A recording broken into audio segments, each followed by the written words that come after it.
Orang pinter yang jahat itu jauh lebih berbahaya dibanding orang bodoh yang jahat. Ulama ini dalil pinter, tapi jahat itu jauh lebih berbahaya dibanding orang awam yang jahat. Sehingga siswanya pinter, kok mulai ada gejala-gejala entah penyimpangan, entah itu cenderung kepada bibit-bibit kejahatan, harus langsung di-cut. Penyimpangan berarti perlu rehabilitasi sampai dipastikan, bukan diamputasi tadi ya, di-cut itu, sampai dipastikan bahwa dia sudah betul-betul berubah. Dan semuanya harus ada ukurannya. Bukan ya kita beri kesempatan. Memberikan kesempatan itu bukan dengan membiarkan, tapi dengan melakukan rehabilitasi. Ya, pernah ada, saya nggak perlu sebutkan pesantrennya, saya perlu sebutkan lembaganya. Ini ada perilaku awal, bukan gejala, tapi perilaku awal penyimpangan. Santri laki-lakinya ini apa namanya? Ya laki-laki itu ya. Santri laki-lakinya suka mohon maaf gimana ya punya ya? Memang begitu ya, diremas-remas pantatnya. Ini seorang guru ngaji. Korbannya santri yang sudah SD SMP ya. Nah, gejala itu ini pintar sekali, Masya Allah. Masya Allah, pintar sekali. Nah, justru karena kita ingin memberikan kesempatan untuk berubah itu, maka orang ini perlu pindah dari tempat itu, keluar dari tempat itu, tetapi tidak dikeluarkan begitu saja. Dikomunikasikan dengan istrinya, apa yang perlu dilakukan oleh istrinya, sehingga suaminya itu dalam pengawasan melekat dari istrinya, dan hasadnya tadi dapat diarahkan. Intinya ada prosedur-prosedur yang terukur. Beberapa masalah itu terjadi karena lembaga-lembaga menoleransi, waduh sayang kalau dilepas. Wah ini orangnya cerdas. Sekali lagi, cerdas itu kalau rusak lebih berbahaya. Ya. Dan kita tidak menyebarluaskan siapa orang ini, namanya siapa. Kenapa? Karena pada saat kita melihat masih ada kemungkinan berubah. Walaupun ada kemungkinan berubah, dia harus di-cut. Untuk apa di-cut? Agar memberi efek jerat, mohon maaf, dalam urusan tadi, korban cenderung menjadi pelaku. Sehingga kalau ustadznya saja langsung di-cut, anak akan berpikir, apa meneh aku, gitu ya. Tapi kalau ustadznya nggak di-cut, maka anak berpikir, nah, kalau misalnya nggak di-cut, saya harus diperlakukan sama dong. Nggak adil namanya. Anak punya kartu apa namanya, memegang rahasia. Nanti kalau aku diapa-apain, aku akan bilang, gitu kan? Artinya kejahatan menang atas kebenaran.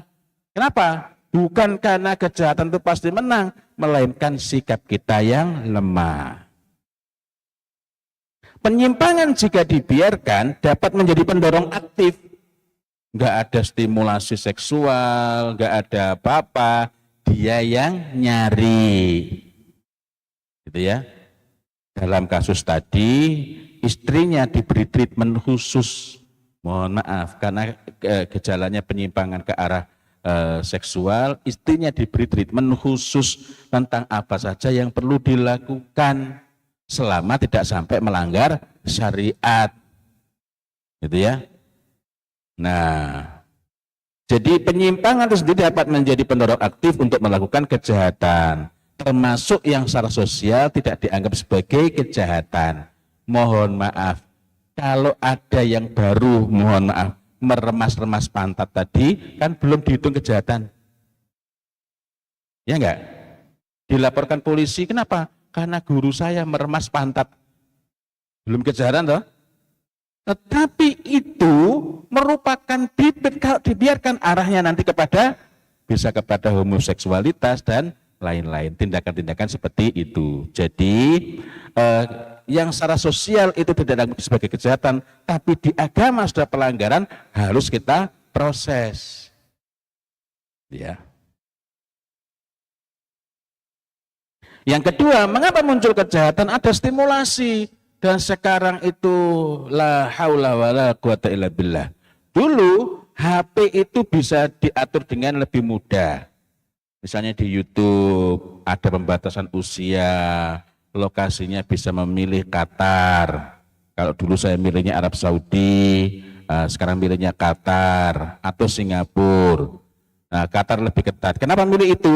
Kok bukan Indonesia? Karena Indonesia ini termasuk negara yang sangat permisif terhadap pornografi, gitu ya.